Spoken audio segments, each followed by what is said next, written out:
ബസ്സുകൾ വരും, ഒരുപാട് കൊച്ചു കൊച്ചു ബസ്സുകൾ വരും. അതൊക്കെ ഈ പ്രദേശത്തൂടെ ഓടുമ്പോൾ എല്ലാവർക്കും യാത്ര സ്കൂട്ടറൊക്കെ ഉപേക്ഷിച്ച് നിങ്ങൾ കാറിൽ പോകും. KSRTC കൂടി ആപ്പ് വന്നിട്ടുണ്ട്, KSRTC ചലോ ആപ്പ്. ആ ആപ്പ് നിങ്ങളെല്ലാം കുഞ്ഞുങ്ങളെ മുതിർന്നവരെല്ലാം ഫോണിൽ ഡൗൺലോഡ് ചെയ്യുക. ഫ്രീ ആയിട്ട് കിട്ടും, പ്ലേ സ്റ്റോറിലുണ്ട്. ഡൗൺലോഡ് ചെയ്തിട്ടാൽ എപ്പം ചക്കുവരയ്ക്കുള്ള ബസ് വരുന്നു, അത് എവിടെ എത്തി, അത് വെട്ടിക്കോലയിൽ നിന്ന് വിട്ടിട്ടുണ്ടോ, ചക്കുവരയ്ക്ക് അമ്പലത്തിൻ്റെ അവിടെ നിന്ന് വിട്ടിട്ടുണ്ടോ, ചക്കുവരയ്ക്ക് താഴെ ജംഗ്ഷനിൽ എത്ര മണിക്ക് വരും എന്നെല്ലാം അതിനകത്ത് കാണാൻ പറ്റും.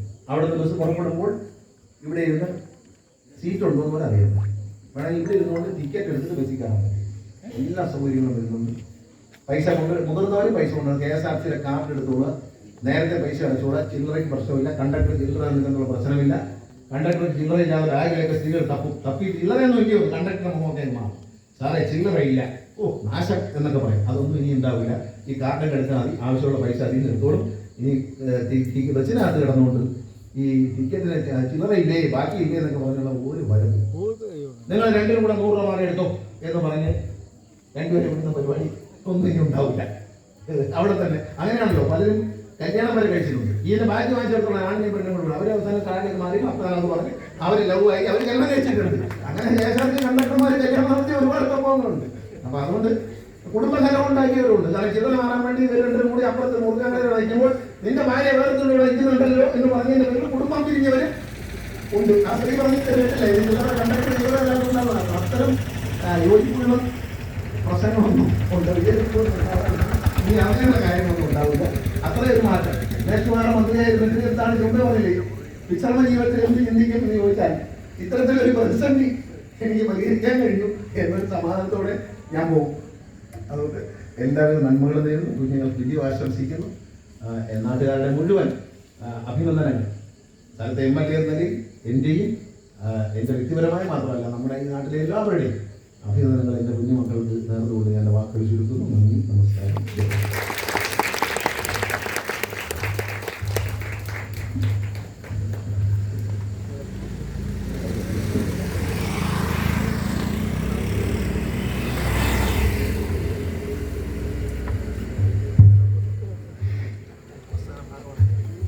നമുക്ക് +2 SSLC കുട്ടികളുടെ അനുഭവത്തിന് മുമ്പ് നമ്മുടെ ഇവിടെ വേദിയിൽ ഉള്ള നമ്മുടെ നാടിൻ്റെ അഭിമാനമായി മാറിയിട്ടുള്ള വ്യക്തികളുണ്ട്. അവരെ ആദ്യം അനുമോദിക്കുന്നു.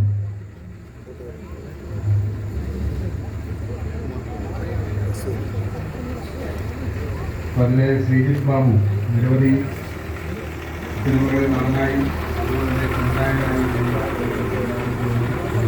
കഴിയില്ല എന്ന് അറിയിച്ചിട്ടുണ്ട്. അദ്ദേഹത്തിന് എല്ലാവിധമായ അഭിനന്ദനങ്ങൾ അറിയിക്കുന്നു. അടുത്തായി ഹ്യൂമൻ സിദ്ദീഖ് ബാലസുബ്രഹ്മണ്യത്തിലൂടെ നാടക പ്രവർത്തകനായും സിനിമകൾക്ക് ഗാനരചന നടത്തിയും നമ്മുടെ ഈ കൊച്ചുനാടിൽ നിന്നും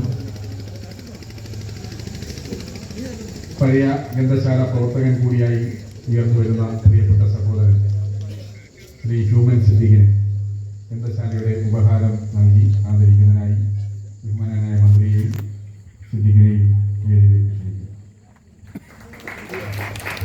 അടുത്തത് സാറ റോസ് മിന്നൂസ്,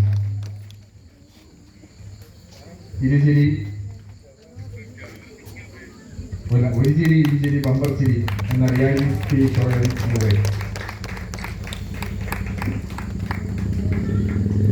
ശ്രദ്ധേയമായ നമ്മുടെ കൊച്ചുമിടുക്കി സാറ റോസ് മിന്നൂസിനെ സ്നേഹപൂർവ്വം ക്ഷണിക്കുന്നു.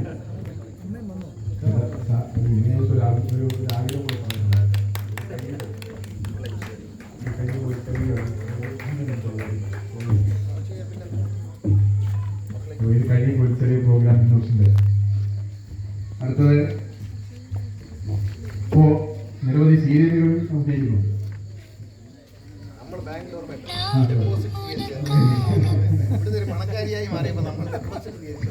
അടുത്ത ഷിബു ബേബി, കലാകാരന്മാരുടെ നാടായ മെയിലിൽ നിന്നും സീരിയൽ രംഗത്തൂടെ അതുപോലെ തന്നെ കോമഡി രംഗത്തൂടെ വളർന്നു വരുന്ന ഷിബു ബേബിയെ സ്നേഹപൂർവ്വം.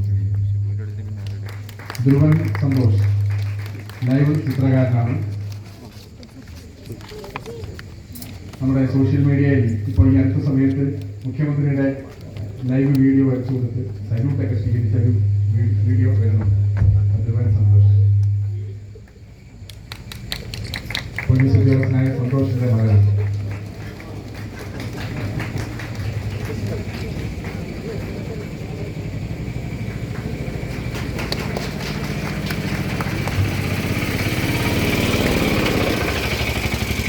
രേഖാബി മലയാള സാഹിത്യ അക്കാദമി ആൻഡ് റിസർച്ച് സെന്ററിന്റെ സ്റ്റേറ്റ് വെൽഫെയർ സാഹിത്യ അവാർഡ് നേടിയ നമ്മുടെ ഗ്രന്ഥശാലാംഗം കൂടിയാണ്, പഞ്ചായത്ത് ഉദ്യോഗസ്ഥ കൂടിയാണ് ശ്രീമതി ലേഖ ബി സ്നേഹപൂർവ്വം.